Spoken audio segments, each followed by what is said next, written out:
हमारे साथ राहुल कुमार कंबोज जी, जो मेंबर ऑफ पार्लियामेंट हैं फ्रैंकफर्ट से, मैं उनका धन्यवाद और आभार प्रकट करता हूं कि आज वो समाजवादी पार्टी के कार्यालय में हम लोगों से मिल रहे हैं।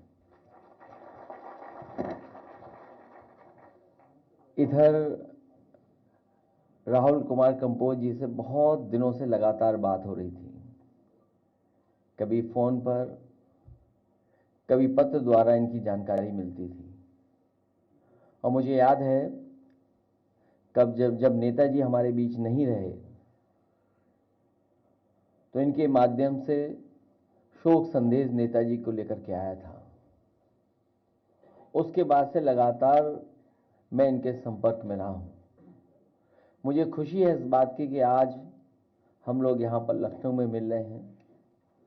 लखनऊ में मिलने के साथ साथ आपने एक अपॉर्चुनिटी दी है कि जो रिश्ता बन रहा है, जो हमारा आपका जुड़ने का संबंध बन रहा है, उसको हम और कैसे गहरा बनाएं, एक दूसरे के साथ चल करके इस प्रदेश के और इस देश की जनता को क्या लाभ पहुंचा सकें। मुझे खुशी होगी कि आज जब हम मिले हैं तो आने वाले समय में इस प्रदेश के लिए और हम लोग मिलकर के कुछ न कुछ ऐसा करें जिससे यहां की जनता को और खासकर जो नई पीढ़ी के लोग हैं उनका भविष्य बन सके। मैं आपका जब बायोडाटा देख रहा था तो उसके ऊपर सबसे पहले लिखा है बिल्डिंग ब्रिजेस और क्रिएटिंग अपॉर्चुनिटीज। मुझे लगता है कि आज सबसे ज्यादा इन्हीं चीजों की जरूरत है कि हम एक दूसरे के बीच में ब्रिजेस बनाएं, ब्रिजेस बन करके काम करें और उसी से हमें अपॉर्चुनिटीज मिलेंगी, उसी से हमारे रास्ते खुलेंगे। आज की पीढ़ी को सबसे ज्यादा नौकरी रोजगार की जरूरत है। अच्छी पढ़ाई, अच्छी ट्रेनिंग, अच्छी स्किल्स हो जाए उनके अंदर। हर नौजवान मेहनत करना चाहता है, वो अपने भविष्य को अच्छा बनाना चाहता है, वो भी खुशहाली देखता है तो अपने परिवार को खुशहाल बनाना चाहता है। काम काज करके, मेहनत करके वो अपना भविष्य और अपने परिवार का भविष्य बनाना चाहता है। हमें खुशी है इस बात की कि जर्मनी जैसा संपन्न देश, वहां पर एक हमें मित्र मिले हैं जिनसे लगातार हम लोग संपर्क कर करके दूरियां कम करेंगे। मुझे याद आ रहा है कि जब मैं जर्मनी गया था एक ऑफिशियल ट्रिप पे सरकार की तरफ से, उस समय जो सरकार के हमारे लोग थे, जर्मनी जाने का प्रोग्राम बना था। उस समय सबसे पहले हम लोग फ्रैंकफर्ट में उतरे थे, आप ही के कॉन्स्टिट्यूंसी में। और उस समय समाजवादी सरकार में हाईवे बनना था, इनिशियल स्टेजेस चल रही थी, और भी रास्ते थे हैनोवर पहुंचने के, और भी रास्ते थे जाने के। लेकिन उस समय मैंने तय किया कि फ्रैंकफर्ट एयरपोर्ट से हम लोग ऑटोबान सड़क से ही जाएंगे। कम से कम जर्मनी की जो सबसे बेहतरीन सड़क है, किसी जमाने में बनी थी, वो आज भी सड़क वैसी की वैसी दिखती है या उसमें और बढ़कर के सुधार हुआ है। जो सबसे बड़ी लाइफलाइन या यूरोप की या जर्मनी की मानी जाती है और बहुत हिस्टोरिकल रोड है वो ऑटोबान। उस समय मैं खुद चल करके फ्रैंकफर्ट से हैनोवर पहुंचा था। उसी समय मन बनाया था कि अगर सड़क यहां पर इतनी अच्छी बन सकती है तो कम से कम इसके बराबर भी उत्तर प्रदेश में हम लोग सड़कें बनाने का काम करेंगे। और यहां पर जितने हमारे पत्रकार साथी बैठे हैं या जो हमारे समाजवादी साथी मुझे हॉल में दिखाई दे रहे हैं, इन सब ने महसूस किया होगा कि जब वो आगरा लखनऊ में चलते हैं तो इनको दुनिया की बेहतरीन सड़कों में वो सड़क दिखाई देती है, और देश की सबसे बेहतरीन सड़क आज भी है। और जिस समय उद्घाटन हुआ था, नेताजी का जन्मदिन था, हम लोगों ने सबने मिलकर के उस उद्घाटन के कार्यक्रम को सफल ही नहीं बनाया था, बल्कि देश के सबसे बेहतरीन हवाई जहाज जो थे सुखोई और मिराज, उनका टचडाउन उस हाईवे पे कराया था। वो समाजवादियों की सड़क थी और समाजवादियों ने ऐसी डिजाइन सड़क की कि बाद में जो प्रधानमंत्री जी जिस सड़क पर उतरे थे वो भी समाजवादियों की डिजाइन की हुई सड़क थी। और जब मैं हैनोवर गया, वहां पर जो एग्जीबिशन थी उसमें शामिल हुआ, कार्यक्रम किया, एक बहुत फेमस वहां पर जू था, चिड़ियाघर, उसको भी मैं देख करके आया। और जब मैंने चिड़ियाघर देखा वहां पर, तो मैं बहुत ही प्रभावित हुआ वहां पर। उसके बाद मैं लखनऊ के अधिकारियों को बुला करके, जो लखनऊ के चिड़ियाघर को देखते हैं, और उस विभाग के जितने भी संबंधित अधिकारी, उनको बुला करके मैंने कहा कि आप लोग भी यहां से सामान बांधिए, कुछ दिन हैनोवर देख करके आइए, वहां का जू देख करके आइए। वो अधिकारी जू देख करके आए थे। उसके बाद आपके लखनऊ के चिड़ियाघर को कुछ सुधारा था उन्होंने। जितना समाजवादियों ने सुधारा उतना ही सुधरा है, उसके बाद कोई सुधार उसमें अभी तक नहीं हुआ है। उसके बाद मुझे, क्योंकि मुगल म्यूजियम बनाना था, यूरोप के बहुत बेहतरीन आर्किटेक्ट डेविड चिपरफील्ड, वो बर्लिन में रहते थे, उनकी ऑफिस बर्लिन में थी। हमारे एक साथी से परिचय हुआ, हम लोग उनके पास गए और उनका प्रेजेंटेशन देखा मुगल म्यूजियम को लेकर के, और वो काम आगे बढ़ाया समाजवादी सरकार में हम लोगों ने। यहां पर बहुत सारे साथियों को पता होगा कि देश का सबसे बेहतरीन म्यूजियम आगरा में बनने जा रहा था। उसका सिविल वर्क पूरा हो गया, जितना कुछ सिविल वर्क होना था पूरा हो गया, लेकिन जैसे ही सरकार गई, वो भी काम वैसा ही का वैसा अधूरा पड़ा हुआ है। मैं वहां पर एक बार गया था अचानक उस म्यूजियम को देखने, तो मैंने उनसे पूछा कि ये जो एसी नहीं लगे हैं, ये एसी कब लग जाएंगे? उसने कहा कि ये तो एसी खुले ही नहीं, इनकी वारंटी अपने आप खत्म हो गई है। तो वो जर्मनी के, और बाद में कुछ वर्षों के बाद, पिछले वर्ष 24 से पहले, डेविड चिपरफील्ड जो बहुत बड़े आर्किटेक्ट थे, यूरोप का सबसे बड़ा अवार्ड मिला था। इन बातों को मैं इसलिए बता रहा हूं कि जब बाहर हम लोग जाते हैं तो बहुत कुछ सीखने को मिलता है कि दुनिया कहां पहुंच गई है और हम कहां उलझे हुए हैं। हमें उम्मीद है आने वाले समय में उत्तर प्रदेश की जनता बदलाव लाने का काम करेगी, और एक बार फिर हम लोग विकास के रास्ते पे, खुशहाली के रास्ते पर जाएंगे। हालांकि बहुत सी चीजों में हम लोग बहुत सुधार लिए हैं, अभी बहुत सुधार होने की जरूरत है। जर्मनी जैसा देश, जहां पर अभी भी बैलेट से वोट पड़ रहा है, और हर स्तर पे जो चुनाव होता है वो बैलेट पे होता है, कहीं ना कहीं भारत में भी वो भरोसा, वो ट्रस्ट हमें डेवलप करना पड़ेगा अपने वोटिंग सिस्टम और अपनी संस्थाओं के प्रति, जो अभी हम लोग खो रहे हैं भरोसा। हमें उम्मीद है कि राहुल कुमार कंबोज जी के आने के बाद हम लोग लगातार संपर्क में रहेंगे। और जब से आपने कहा है कि जर्मनी में आपको बुलाया जा रहा है, हम सब जा सकते हैं, मैं चेहरे पढ़ सकता हूं, बहुत लोग जाने के लिए तैयार हैं। मैं तो कोई वो ऐसा रास्ता ढूंढूंगा, कोई बस से जा सके हो तो सबको ले चलें, कई देश घूमते हुए, क्योंकि काम नहीं है अभी हम लोगों पर, हम सब लोग मिलकर के चलें। लेकिन हाँ, ये बात सही है कि हम लोगों को जाना चाहिए, देखना चाहिए। जब कभी हम लोगों को मौका मिलेगा, पार्टी से छुट्टी लेकर के सच्चे पत्रकारों को भी ले चलेंगे। मैं आप सबका, पत्रकार साथियों का धन्यवाद देता हूं कि आप लोग यहां आए। और हमारे एक पत्रकार साथी ने कहा है कि हम लोगों को अब प्रेस से गुस्सा नहीं करना है, तो 24 जाते ही कोई गुस्सा नहीं होगा प्रेस से, क्योंकि आपके बारे में हम सब लोग जान गए हैं अब। इसलिए गुस्सा करने से फायदा भी क्या है? नहीं, अब 24 के बाद आगे भविष्य में गुस्सा ही नहीं होंगे हम लोग। ये संकल्प हमारे नए वर्ष का है, क्योंकि बात खुल गई है सबकी। तो गुस्सा करने से फायदा क्या है? नए वर्ष पे आपको भी बधाई। और अगर चाचा कुछ कहना चाहेंगे तो चाचा भी कह सकते हैं, स्वागत कर दें। और फिर सवाल कोई पूछना चाहेगा तो पूछ लें। क्या चीज? नहीं, आज ही संकल्प ले ले, फिर कहाँ मिलेंगे आपको? बधाई देंगे नए साल का। नए साल के आप सब लोगों को बधाई। और नए साल के आगमन पर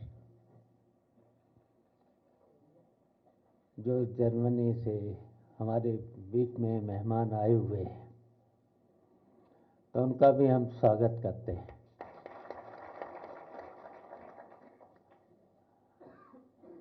और अब राष्ट्रीय अध्यक्ष जी ने कह ही दिया है कि 24 की बातें हम सब लोग भूल गए और आगे हम लोग 25 में नई नई बातें करेंगे देश और प्रदेश के लिए। और देश और प्रदेश में हम लोगों को, खासकर समाजवादियों को, ऐसा काम करना है कि हम लोग मिल कर के, और खासकर समाजवादियों से कहेंगे कि हम लोगों का केवल 2027 का मिशन है कि उत्तर प्रदेश में समाजवादी पार्टी की सरकार बनाने का और अखिलेश यादव फिर से मुख्यमंत्री बने। तभी जो कंपोज साहब ने हम लोगों को निमंत्रण दिया है, तो निश्चित हम लोग मिलकर के, जर्मनी और हम लोग उत्तर प्रदेश के लोग, समाजवादी पार्टी के लोग, हम लोग इस कामयाबी की ओर बढ़ें, जिससे यहाँ के जो उपेक्षित लोग हैं, खासकर किसान हैं, गरीब हैं, शोषित हैं, पीड़ित हैं, उनका आगे चल कर के सही रास्ता मिल सके और हम लोग खुशहाली की ओर और देश की तरक्की पर पहुंचे। तो हम कंपोज जी का आज यहाँ पर स्वागत करते हैं और हम लोग इसी तरीके से मिलकर के अपने हिंदुस्तान को ऊंचाइयों तक मिलकर के ले जाने का काम करेंगे। धन्यवाद।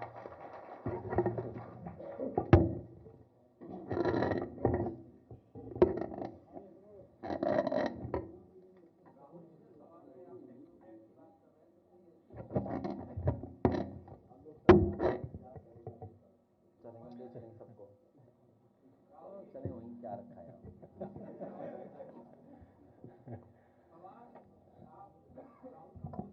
जी जी।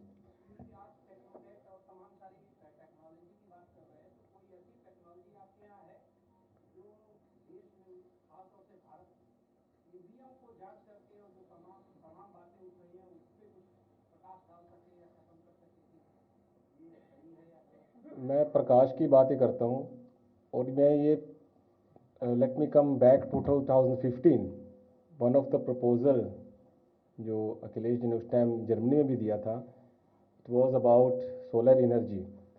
और आपने देखा होगा कि पिछले कितने वर्षों में इस चीज़ को कितना ही हाइप दिया, कितनी इसके ऊपर एजुकेटेड लोगों ने कंपनीज बिल्टअप की हैं। और अभी आई थिंक लास्ट ईयर तक हमारे नेशनल से भी फंड आता था कि जो भी सोलर एनर्जी में इन्वेस्ट करेगा हमारी गवर्नमेंट उसको आगे देगी। बैलेट वोटिंग पे, तो बैलेट वोटिंग में, अच्छा, वहाँ पे जो सुप्रीम कोर्ट ने मना किया है, जो वहाँ का सुप्रीम कोर्ट है, केसेस चले वहाँ पर जर्मनी में, आप बेहतर बता सकेंगे। हाँ, ईवीएम पे क्या यूज करते हैं? अच्छा अच्छा अच्छा। सुप्रीम कोर्ट, वहाँ जो सुप्रीम कोर्ट है, अविश्वास जब ईवीएम पे हुआ, इलेक्ट्रॉनिक वोटिंग मशीन पर, तो सुप्रीम कोर्ट का वहाँ का फैसला है कि अगर आप ईवीएम इस्तेमाल करेंगे वोटिंग तो वो अनकॉन्स्टिट्यूशनल होगा। तो जब जर्मनी जैसा देश ये बात मान रहा है और वहां के लोगों को जितना भरोसा होना चाहिए था ईवीएम पे नहीं रहा, उसी का परिणाम तो है। एक बहस लंबी है कि लोगों ने इसको क्यों केस लेकर के गए, वहां केस क्यों पहुंचा। वही हमारी आपकी परिस्थिति है, हम हार जाएं लेकिन हमें भरोसा होना चाहिए कि हम हारे हैं। यहां हम हारने के बाद भरोसा नहीं कर पा रहे और जीतने वाले के बाद जीतने वाला भरोसा नहीं कर रहा। आप ये बताओ जो जीते हैं उनके चेहरे क्यों डाउन रहते हैं, सोचिए ना। इसका मतलब है कि उन्होंने कुछ हेरा फेरी की है, तो उस हेरा फेरी से बचने के लिए हम चाहते हैं बैलेट पे वोट पड़े। एक्चुअली इसमें एक पॉइंट और ऐड करना चाहूँगा। इसमें एक पॉइंट ऐड करना चाहूँगा कि जर्मनी एक्चुअली एक बहुत ही रिस्ट्रिक्टेड कंट्री है जिसमें डाटा प्रोटेक्शन लॉ बहुत हाई है। सो उसमें वो चीज़ आपको बैलेट के थ्रू करते हैं तो कम से कम उसमें आप रिकॉल कर सकते हैं, चेकिंग कर सकते हैं, जैसे मैंने बताया। तो डाटा प्रोटेक्शन लॉ को कोई भी ऐसे इतनी आसानी से तोड़ नहीं सकता, वो काफ़ी हाई है, इसलिए data protection law is very strong. तो बैलेट पेपर के ऊपर ही अब तक सारा कार्रवाई हो रही है।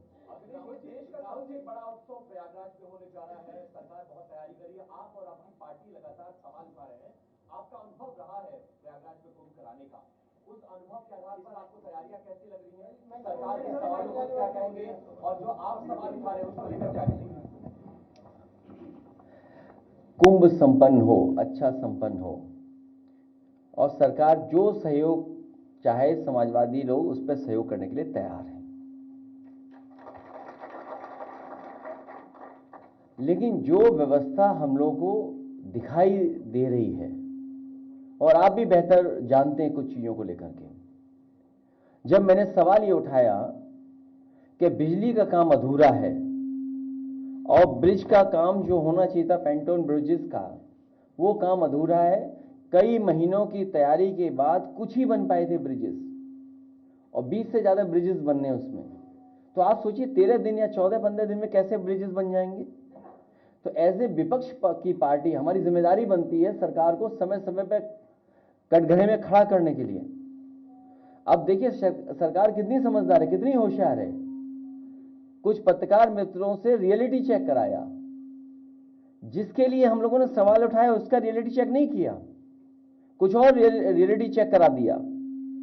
जब पत्रकार का रियलिटी चेक हमने देखा तो हमने भी अपने पीडीएफ पत्रकार से कहा इसका भी रियलिटी चेक कर दो पत्रकार का। और अगर आप चाहो तो मैं वीडियो अभी प्ले करूंगा, वो रियलिटी चेक अभी प्ले करूंगा, मैं अभी प्ले करूंगा। हालांकि कार्यकर्ता पे मुकदमे लग जाएंगे तो आप और हम दोनों चलेंगे लाठी खाने के लिए। और अगर देखिए, अगर कार्यकर्ता पे मुकदमे लगेंगे तो हम सब अपने मोबाइल खोल करके पूरी पोल खोल देंगे कुंभ की। अभी प्ले करा रहा हूं मैं।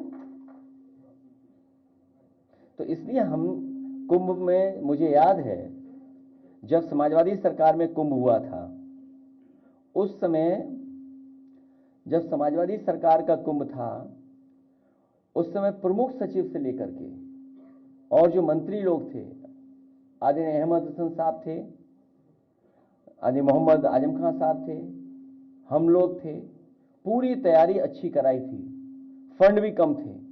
और उस समय जो हार्वर्ड ने स्टडी की थी, मैं तो अपने पत्रकार साथी से कहूंगा कि वो किताब मैं जरूर आपको दूंगा, जो किताब में स्टडी हुई थी और कितना अच्छा उस समय आयोजन के बारे में कहा गया था। मैं थोड़ा वक्त ले रहा था इसलिए कि वीडियो ढूंढ लिया। वो आजकल व्यवस्था है ना कि जो उड़ जाता है, मैंने वीडियो ढूंढ लिया रियलिटी चेक का। अब मैं कहूंगा आशीष जरा प्ले करना है रियलिटी चेक का। हमने अपने पत्रकार से भी रियलिटी चेक करा दिया, पत्रकार का रियलिटी चेक। इसलिए मैं उम्मीद करता हूं हमारे पत्रकार साथी हमारा सहयोग करना, क्योंकि अगर जर्मनी जाना है तो सच्चा पत्रकार बनना पड़ेगा। नहीं, सच्चा पत्रकार, परीक्षा नहीं है कोई। और ये कुंभ का सवाल तो है ही, तैयारी का सवाल। और मैं आपको बता दूं, कुंभ में निमंत्रण नहीं दिया जाता है, कुंभ में अपने आप लोग आते हैं, आस्था से आते हैं। हालांकि मैं किसी के बारे में कुछ कहना नहीं चाहता हूं, जो हम लोगों ने अपने धर्म के बारे में सीखा, समझा और पढ़ा है वो यही है कि ऐसे आयोजनों में लोग स्वयं आते हैं। जो वहां करोड़ों लोग आएंगे, क्या उनको निमंत्रण दिया जाता है? वो अपने आप आते हैं। तो समझ लो ये सरकार अलग तरह की है, अब आप हमसे बेहतर जानते हो। अब ये पर्ची है, मान लीजिए किसान की, गन्ने का रेट क्या है जो सरकार ने तय किया है? भाई पेराई सीजन शुरू हो गया है, क्या गन्ने की कीमत बढ़ा दी सरकार ने? क्या गन्ने का भुगतान हो रहा है? रेट क्या तय किया सरकार ने इस पेराई सीजन का? जो ये सीजन चल रहा है, सरकार क्या रेट दे रही है गन्ने का किसानों का, ये बताएं। क्या रेट वो घोषित होगा जिससे उनकी आय दोगुनी हो जाएगी? और महंगाई के हिसाब से क्या आय दोगुनी हो रही है उनकी? और फिर अर्थव्यवस्था कहां पहुंचा दी? 5वें नंबर पे, 3वें नंबर पे। और हमारे मुख्यमंत्री जी तो, उत्तर प्रदेश की सरकार तो 1 ट्रिलियन को छोड़ ही नहीं रही है।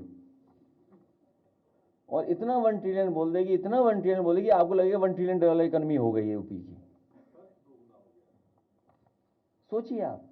तो जो सवाल वो है, उसके अलावा ये सवाल भी महत्वपूर्ण है कि अभी भी गन्ना किसान का रेट तय नहीं हुआ है। बिजली महंगी है, महंगाई बढ़ रही है, नौकरी रोजगार है ही नहीं। इसलिए मैं कहूंगा हमारे पीडीए पत्रकार का, रियलिटी चेक पत्रकार का चलाएं।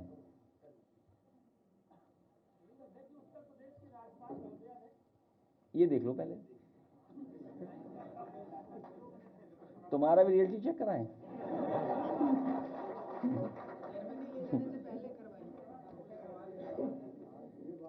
सॉरी, नहीं, ये तो अपने हैं, बनते अपने हैं। चाचा बैठे ना, इसलिए बता रहा हूं मैं। वो भी समझ गया। क्यों सुरेश बाबू? प्ले करो, प्ले हो पा रहा नहीं है? अच्छा ठीक है, डाउनलोड हो रहा है। नहीं, आगे प्ले, मैं प्ले कर लेता हूँ अगर कहोगे तो।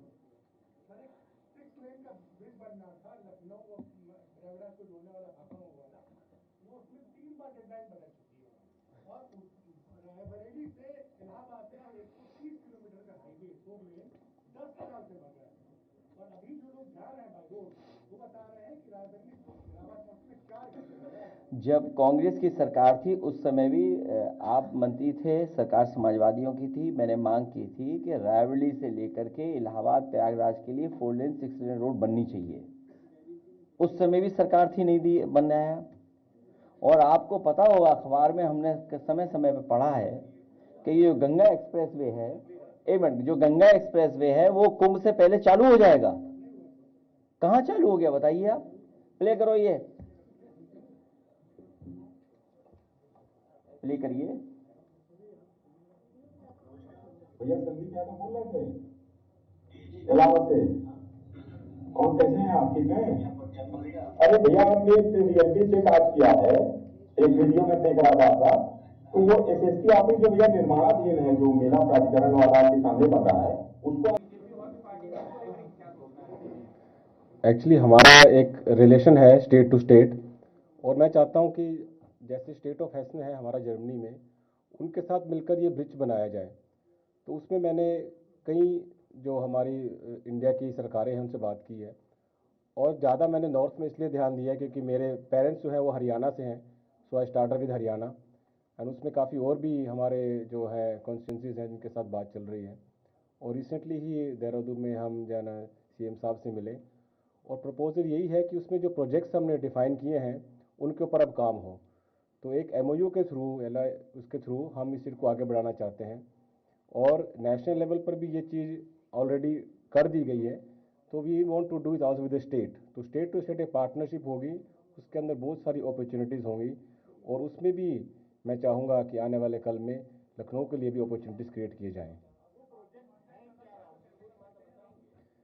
प्रोजेक्ट्स अभी जैसे बताया है अखिलेश जी ने कि वो चीज़ें हैं जो जहाँ दुखद होता है, जहाँ पीड़ होती है, उस पर अगर मरहम लगा दिया जाए तो एक चैन मिलता है। तो चैन लेने वाली बात है, वही बात बता रहा हूँ कि जो चीज़ें हैं ये उसमें हमने प्रोजेक्ट डाले हैं, इम्पोर्टेंट हैं फॉर द यूथ। इनके लिए क्या अपॉर्चुनिटीज़ क्रिएट की जाएगी। हाँ जी, ऐसे तो मुझे कुछ समझ नहीं आएगा, हमारे में ऐसे प्रेस कॉन्फ्रेंस तो नहीं होता। मैं बात समझ गया, मैं इनकी भी बात समझ गया। जो हमारे पत्रकार साथी कुछ पूछ रहे हैं कि क्या प्रोजेक्ट हैं, क्या करेंगे। जैसे मैं उदाहरण दूं आपको, मैंने कहा कि डेविड चिपरफील्ड, गूगल करिए, इंस्टाग्राम में अकाउंट है, ऑन करो।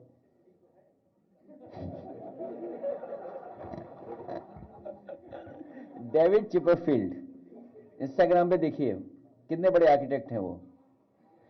जो दुनिया का बड़ा आर्किटेक्ट है और मैं तो कहूँगा मेरे पास नहीं है, अगर यूट्यूब पे देखना मुगल म्यूजियम का अगर वीडियो मिल जाए तो I can play it for you. Mughal museum का ले लो, किसी पे होगा, सागर पे होगा, जब प्ले करना मुगल म्यूजियम का अगर वो हो। तो जैसे इतना बड़ा प्रोजेक्ट वो कर रहे थे, दुनिया के उन्होंने one of the best museums बनाए हैं, और वो आगरा में अगर म्यूजियम बनता तो शायद उससे देख करके और भी जर्मन या और भी लोगों को हम बता सकते, दिखा सकते थे कि हमने उनको काम दिया, स्टेट में काम मिला, हमने इतना फ्रेंडली माहौल बनाया कि लोगों को काम कर सके। आपको ये सवाल योगी जी से पूछना चाहिए कि वर्ल्ड का one of the best architect आया था मुगल म्यूजियम के लिए, आपने किस मुंह से उसे प्रोजेक्ट को रोक दिया?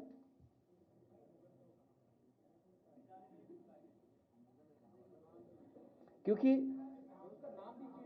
नाम चेंज कर दिया। अरे हमने कहा बुरा नहीं माना, हमने छत्रपति शिवाजी महाराज जी के नाम से किया, तो हमने कहा ठीक है, माँ जीजा